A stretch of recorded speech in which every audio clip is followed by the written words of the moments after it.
Easter egg hunting in Just Cause 3. Our first Easter egg here is Mr. Snowman, who returns from Just Cause 2. You can just find him chilling out in the bottom of this ravine. So, we meet again, Mr. Snowman.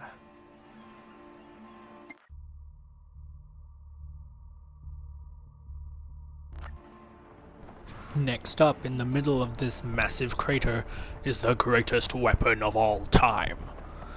But too bad you can't use it. It's Mjolnir, Thor's hammer.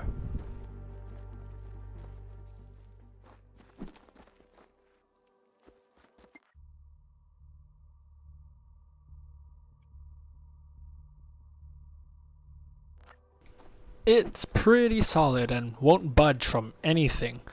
Yes, I even tried to use all the grapple thingies. And no, it still doesn't move. In the Lakos region in the evening, you'll be able to find this awesome party being hosted by none other than DJ Santosi, which is a Just Cause 2 character that's come back. Well, she was called Bolo Santosi in Just Cause 2, but she's come here as a DJ. And thank goodness she doesn't talk, because that was the worst thing about her in Just Cause 2.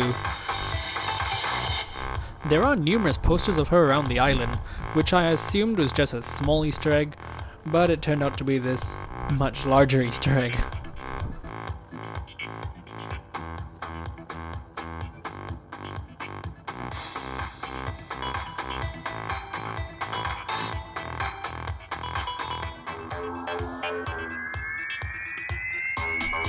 I started getting creeped out by the guy dancing in the green morph gimp suit thingy, so I decided to, well, end this party prematurely, in the best way I could think of.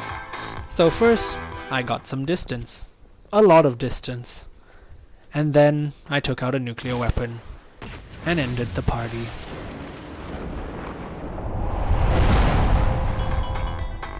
Despite killing all the partygoers in a hellish firestorm of nuclear power, that didn't kill the DJ. Yup, she's an invincible NPC. You can't kill her in any way you can think of. Well, any way I could think of anyway. I tried shooting her, throwing a grenade, even tried nuking her. Yup, she's just one of those NPCs. Invincible.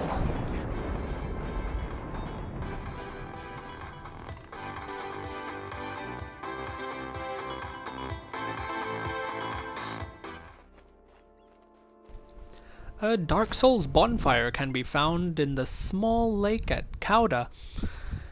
Now this Easter egg is super cool because you can just walk up to it just like in Dark Souls and press triangle to light it. Too bad there are no evil monsters to fight here. But hey, sniper rifle is better than a sword, I guess. The next Easter egg is a callback to Just Cause 2. Anyone who's played Just Cause 2 would remember the Mile High Club, which was the giant club slash strip joint that was floating up in the sky, and you had to destroy it, I think, in one mission. So yeah, you can actually find it here just laying around, because I guess it's washed up ashore here in Medici. And I think this is just a really cool nod to Just Cause 2, and a cool place that I think a lot of players would want to see again. Well, not in this state, but in a similar state maybe? Or back in its heyday? Well, it's still very nice to just see again.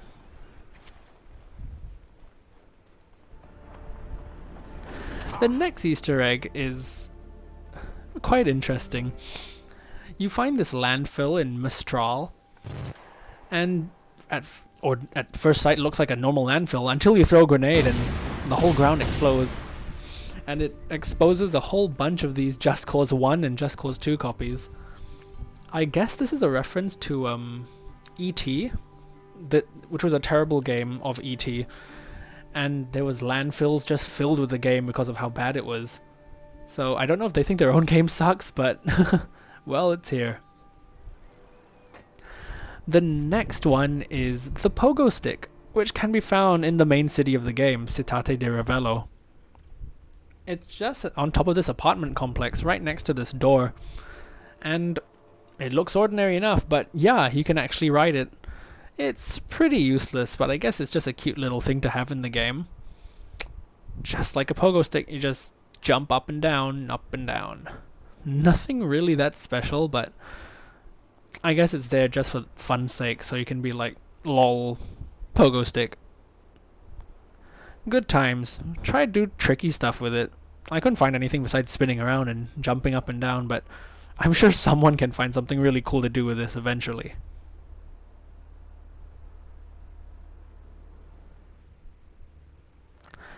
Next up, we have the Buster Sword used by Cloud Strife. I guess because this is a Square Enix game, they are giving a small nod to Square Enix franchises, and I think this is a very cool one to put in.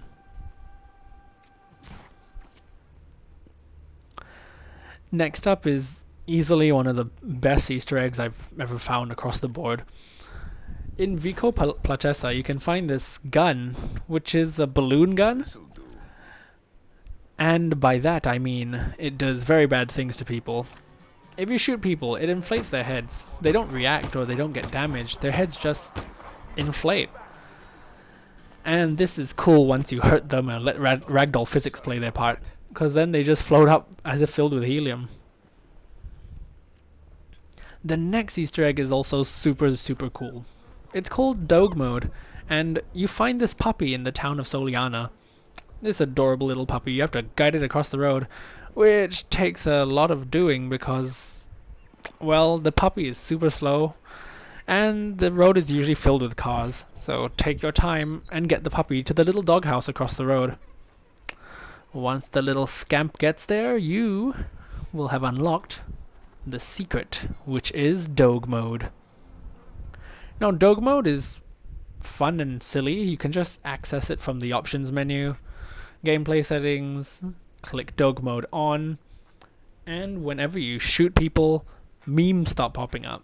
Well, memes, I mean just Doge stuff, you know, like much hurt, such wow, best soldier ever, that kind of stuff. It's actually very underrated because it's super useful. It provides you a kind of hit marker when you shoot enemies. So if you're in a fighter jet from far away or something, if you start shooting at the ground, if you see memes suddenly appear, that means you've hit someone. So yeah, use this for gameplay purposes, quote unquote.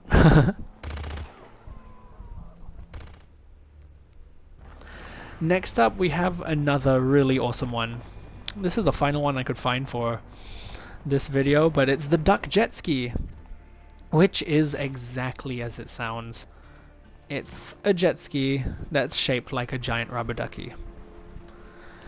And it's kind of annoying to get out into the water because the physics seem a bit funny with it. But other than that, it's a complete joy to ride just for the fun of it because it looks so ridiculous and it's so fun to use. And once you actually get it out to the water, it works like a dream. My rubber ducky and I are gonna go look for more Easter eggs. Why? Just cause. Anyway, thanks for watching and tune in to see more nonsense like this.